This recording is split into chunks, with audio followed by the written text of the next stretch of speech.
Hello, I'm Darrell Gunter, your host for Leadership with Darrell W. Gunter. And today we're so pleased to have Professor Linda Hall, who's an author, lecturer of anthropology and global studies at the University of California, Riverside, and the founder of, and I hope I say this correctly, Nika Aneka. Ineka Publications. Linda, welcome to the program. Thank you. I'm honored. I appreciate it. Oh, wow. Before we get started to talk about Ineka, is that did I say it right? Ineka You did it, yeah. But also, before we jump into your book, Gifting Resilience, a pandemic study of Black female resistance, could you just give our audience, introduce yourself, a little bit about your education background? Okay. I am from Pittsburgh, Pennsylvania. Okay. And but I left there if we want to start talking about college, I went to Knoxville College, an historical Black institution that's now defunct. It's gone. Okay. It didn't make the cut. Okay. It's no longer in existence.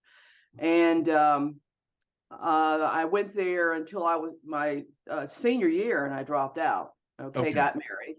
And that life went on for 30 years, second marriage, etc. Then I moved to California. This book that we're going to talk about today is about that transition and all those years. But during that time, when I first came to California, I worked for Ericsson. I was recruited to come to Santa Barbara by Ericsson. I was a network engineer. I should mention that. Okay, wow. With IBM and several other companies. So I have had another life. Okay. Yes. And that's why now that we're going to talk about this later on, I'm into technology so heavily too as an anthropologist. But so when I got to California, that job only lasted a couple of years, and Ericsson moved back to Sweden. And at that point, I was free to find another job. I walked across the street literally and applied to University of California, Santa Barbara. Okay. And worked for the first couple of years, and I had an old student loan of about $1,000 that I owed Knoxville College. I paid it off. And of course, as soon as I became free from that, I started imagining myself with this degree again, because I hadn't finished a bachelor's degree. Well, I did that in Spanish at UCSB, University of California, Santa Barbara. And then I was picked to do my first master's in Latin American and Iberian studies. I was first exploring the life of Afro-Ecuadorians and their fight for equality and recognition just to be seen in Ecuador. And after that, I was picked to major in anthropology for the master's pre-PhD at UCSB. Well, that didn't work out, and that's documented in the book, okay? But I was picked up by a beautiful woman named Yolanda Moses, Dr. Yolanda Moses, who I was recruited by her to come to UCR because she liked my research. And so University of California at Riverside picked up my entire expense. I mean, everything that they paid for everything. She really wanted to support the work that I was doing. I graduated in 3 years for a PhD, by the way. And I finished in anthropology. Wow. Yeah, that's fast. But I fast tracked because of my age. I figured, the clock was running. I better get out. Okay. All right. You can see my gray hair, I better get out. Okay, so that's cool. That's cool. Well, we understand this. When somebody gives us a task, we get it done. Okay. That's right. I did that. I worked really hard, and my research for that was because things had started going sour in Ecuador. There was a lot of political unrest, and it was not safe for me to go back there because I was both working with political activists and government agents. And so I was in the middle, and one would want me to tell something on the other, so I couldn't go back to Ecuador. And so I decided to to start looking at the settlement process of the immigration process of Ecuadorians who come here to the United States.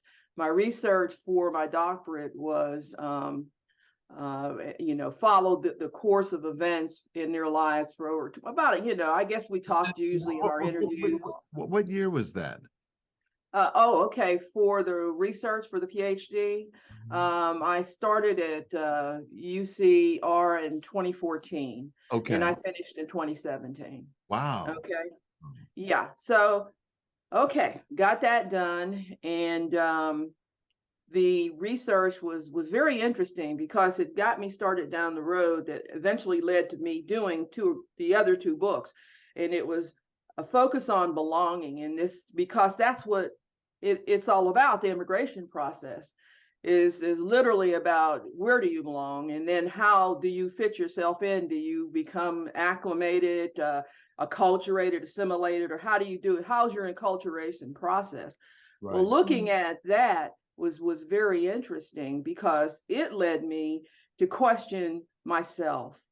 I became introduced and most people don't know that anthropologists are deeply interested in theory and bodies of deep theories, and we study across disciplines. We really delve into psychological studies, et cetera, because we study narrow chunks of culture, not large, like sociologists study large bodies of people, but we really go in and try to work with smaller bodies of people or smaller numbers of people in groups.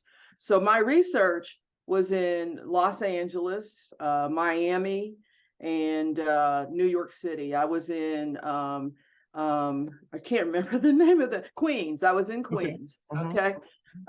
So my research for that went on, and I ended up coming back to this haunting feeling that I needed to explore belonging. It just wouldn't let me alone because I was wrapped up in a lot of the classical thinking of W.E.B. Du Bois about double consciousness, et cetera, and how, we have two different identities, et cetera. And I was involved in all of that and thinking about it. And I'm going, well, what does that really mean how does it relate to belonging? So it brought me up to the place that I became involved in projects that were autoethnographical. And that just means that you look at yourself reflexively as a part of the story. And that took me to the place that I wanted to write the second memoir. The first memoir that I wrote, and I have it right down here someplace, Three Rivers Cross, was it dealt with this same thing of belonging, but I didn't have any degrees when I wrote it. So, I wrote it but I was still, it's funny, I was interested in belonging even back then. So I've constantly been on the same thread. Okay. And so we're here today. I mean, the PhD in hand, I'm finished with that. And I'm currently, as you said, I'm lecturing in global studies. And I also have a couple of projects, and it's down the list of things we'll talk about, I guess, later on. You can tell I facilitate. I wrap around. I do this with my students all the time. Okay. I'm sure your students are sitting on the edge of their seats like I am. I just love hearing you tell your story. Oh, thank you. So that's the educational background. Was hard fought. I mean, I did everything fast track, and there were things that happened to me in the background that tried to spin me out of the path, and I just kept going. I just kept going. Yeah. So, but something stopped me. You say something stopped you? Yeah, something stopped me. COVID. Oh, stopped me. Right. We're going to get to the book. Yeah. I mean, it stopped me. Did you stop the world traveler in me? It made me change everything.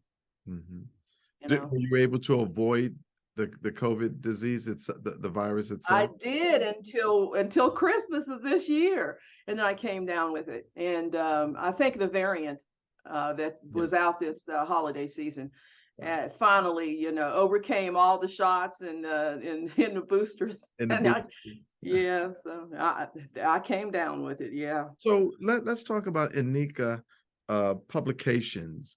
Mm. What was the motivation to start it, and what is its objective, Inika Publications? It's still trying to find a home, but so it has a couple of objectives still. It doesn't have one core mission, okay? Let's just go back to the beginning, the naming. Okay, names are important. Mhm. A guy by the name of Zimbabwe in Knoxville, Tennessee, walked up to me one day in 1970 something, and he said, "You're going to carry this name from Africa with you the rest of your life." And he gave me the name Aneka. And so that is my other name, okay? And or my African name. Okay. And I love having that. It's a been, beautiful name. it Inika. is it Wow. means mother. It means mother of life and stuff. I Okay. think, and some Nigerians are going to be mad at me if I don't translate it literally. Uh-huh. But I'm very proud of that name. I'm also very proud of the fact that I call myself Linda Jean because, and you're going to laugh at this. It looks like we've had similar backgrounds maybe in age wise, and you Uh-huh. know how moms used to holler from the porch, Oh yeah. when you had to come in, and my mother would never call me Linda because she was from the South. She would Uh-huh. call me Linda Jean. Uh-huh. And my friends would crack up and just make fun of me. And I decided that I always hated the sound of that Linda Jean together. But when I started writing and the first book was published and I had to choose a name, I went back to the one my mother gave me. Oh, Okay. nice, True story. True story.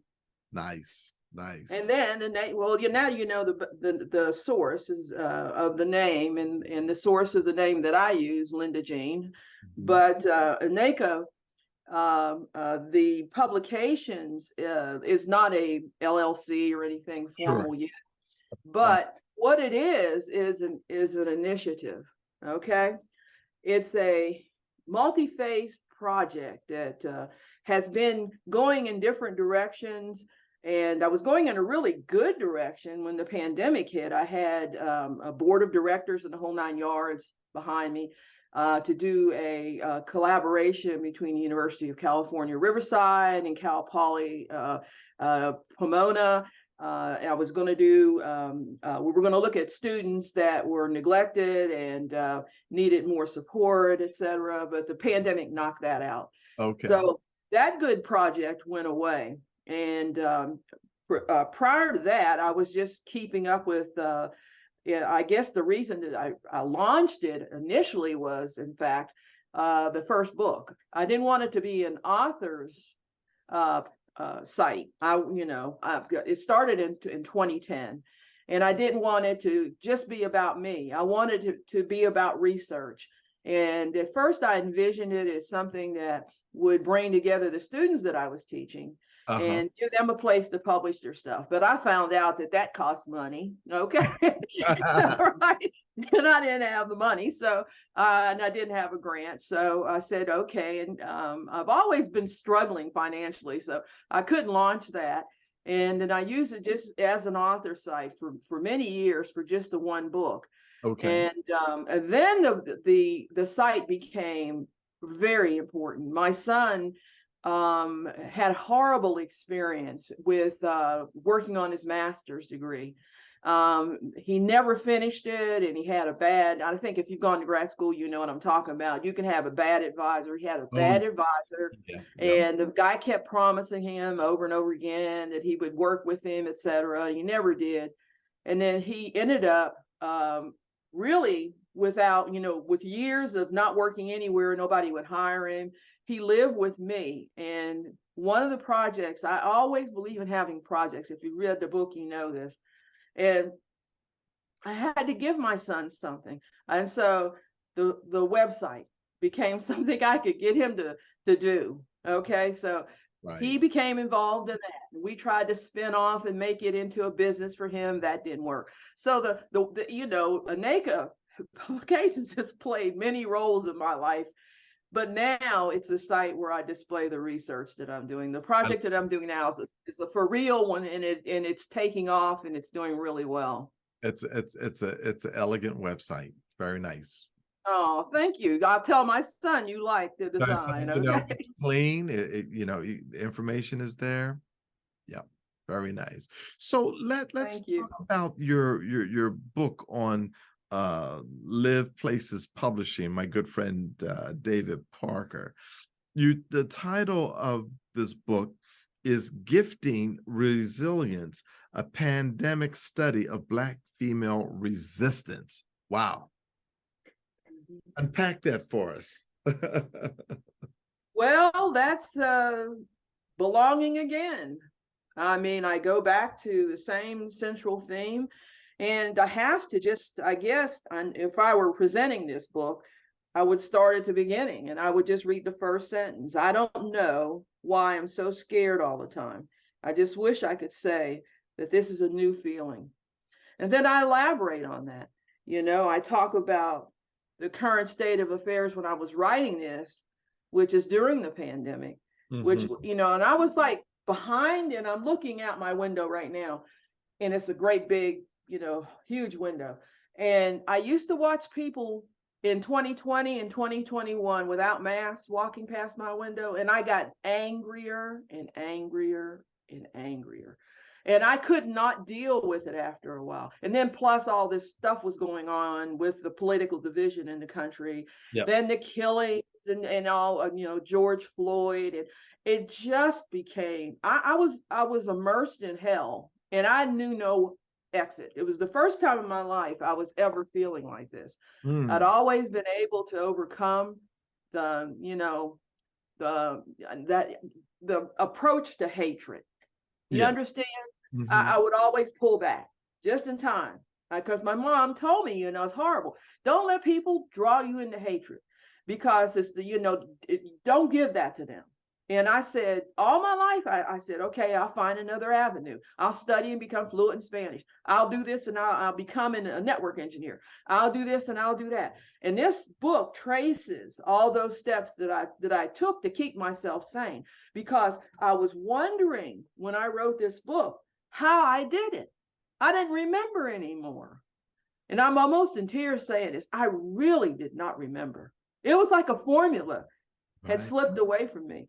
And I had to analyze it. And that's why, and the purpose of an autoethnography is exactly that, to analyze a problem. And that's what I did. I said, I've got to find this again, because I can't walk out that door behind me that you see. I can't walk out that door and be this kind of person. You know, this person is, and I even wondered that. I said, do I have a mental illness? You know, there's nothing wrong with it. If maybe I need therapy or something. But anyhow, I sat down and I worked on the book. All right. And the book, it tells a story in 9 parts about my journey from, it doesn't start, this one is Pittsburgh, Three Rivers Crossed. Okay. And my childhood up until I was 17 years old when I left Pittsburgh. Okay. And I didn't even mention this. I'm gonna tell one thing about this book, and I'm gonna let it go. This book really amazed me. I was doing my research in Ecuador, and the professor who was my advisor there, I didn't know she has a chair at Purdue, and I had no idea. So she also had connections in Pittsburgh, and she let Pitt and Carnegie Mellon know about this book. So I ended up, the book is now a part of the collection of the Heinz History Museum, which is an affiliate of the Smithsonian. This little book, okay? The book got me a Lifetime Achievement Award from Carnegie Mellon. Congratulations. Okay. Wow. Yeah, I mean, I was really shocked. Okay, that was way back when I was working on the PhD. I got that. But okay, so going back to this one, and I don't know where I left off. I should have circled on my questions. Where were we in the questioning? Okay. Well, you were talking about the beginning of your journey, and you said it's broken into 9 chapters. Oh, into 9 parts. In nine Yeah, parts. but it's small chapters. I don't write in a way that I want to keep the interest of the reader, and Yeah. it's also the way I think. Okay, I think in small chunks. I Oh, don't think in, and the chunks all mass themselves together eventually and tell a story. I don't think in these long, 30-page chapters. I can't do that. I can't even read books like that either. I lose interest. But anyhow, I go into it. It's written in the form of a textbook now okay. because it was structured that way. And you mentioned David and the editor Chris McCauley Yes. was they wanted to use the memoir in the form of a textbook, so Okay. we had to do some rethinking and some rewriting, and finally it's still the memoir, but it's designed now so that it's suitable for interdisciplinary study. In Yeah. other words, especially at the college level, it's how David's books are, the LPP Yeah. Mhm. publishing house, yeah. And so the books, Genesis, is in itself miraculous. I never sold it. I never had to do that. I called Chris and asked him, and he was familiar with the first book. And I said, well, I've written the second part of my memoir, and that was it. I mean, I never shopped the book at all. Okay. Nice. But and yeah, and so I guess that the title of the book it just refers to the way life for me has been. It's like I've been involved in pandemics series after, just a series of pandemics all my life, and I didn't even recognize that that's what they were when I was living them. I talk about family, and I talk about the things that, and I'm teaching my students, ironically, this right now, the things that matter most to people, that give life value. And belonging, believe it or not, has been assessed as number one. Okay. And after that, family and, the desire to have a good life. Mhm. Okay. And health is not, until good health is down like number five. People value relationships Wow. far more than they do. And so I was concerned with all of these things when I wrote the book, because I knew that they all kind of work together in order to produce who I became, you Mhm. know? And I said, well, I've got to understand family, and I've got to understand all of these complex relationships that I've been involved in, especially things like that haven't been addressed a whole lot for different types of lifestyle. I'm not Angela Davis, where somebody want to read this because I've been out there fighting the battle. Okay, I did. I fought the battle.